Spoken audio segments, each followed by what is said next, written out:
The story of England, as we know it, begins with the arrival of the Anglo-Saxons. These were people from different parts of Europe, mainly from areas that are now Germany and Denmark. They crossed the North Sea in their ships, seeking new lands and opportunities. Around the 5th century AD, they landed on the shores of what was then called Britannia. Britannia at that time was inhabited by the Romano-Britons, descendants of the Roman Empire. The Romans had left Britannia to defend their own lands, leaving a power vacuum that attracted the Anglo-Saxons. The Anglo-Saxons were skilled warriors and gradually began to establish their own settlements across the land. The Anglo-Saxons didn't come all at once.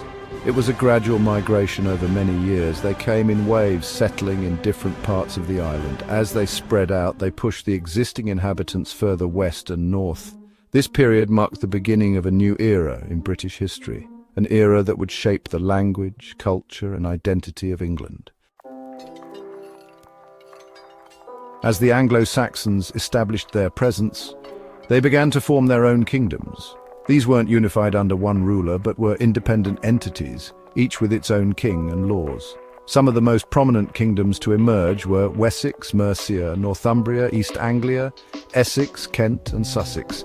These kingdoms were constantly vying for power and influence. They would often engage in wars and battles. Alliances would be formed and broken, and the balance of power shifted frequently. This period is often called the Heptarchy, meaning rule of seven, referring to the 7 main Anglo-Saxon kingdoms. Despite the constant conflicts, this era also saw significant cultural and artistic growth. The Anglo-Saxons brought with them their own traditions and beliefs, which blended with the existing Romano-British culture. This fusion gave rise to a unique Anglo-Saxon identity.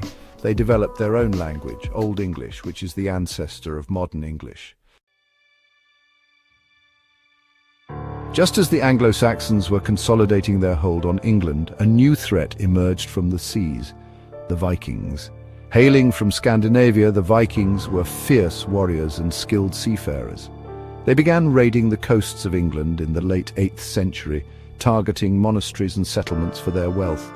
The Viking raids soon turned into full-scale invasions.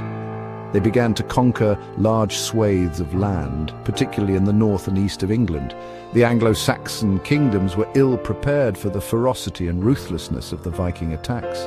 They suffered many defeats and their kingdoms were weakened. The Vikings were not just raiders and warriors, they were also traders and settlers. They established their own communities in the lands they conquered, particularly in an area known as the Danelaw. This Viking influence had a profound impact on English culture, language, and place names. Section 4. Pushing back the reclaiming of England. The Viking invasions were a turning point in English history. They threatened to completely overrun the Anglo-Saxon kingdoms. However, the Anglo-Saxons showed great resilience and fought back against the invaders. One of the key figures in the resistance against the Vikings was Alfred the Great, the King of Wessex. He fought a series of battles against the Vikings, eventually pushing them back and securing peace in his own kingdom. Alfred also understood the importance of education and unity. He promoted learning and scholarship and worked to strengthen his kingdom's defences. He is considered the founder of the English Navy. After Alfred, his successors continued to fight against the Vikings, gradually reclaiming lost territories and driving the Vikings back. Section 5 on the reign of Edgar.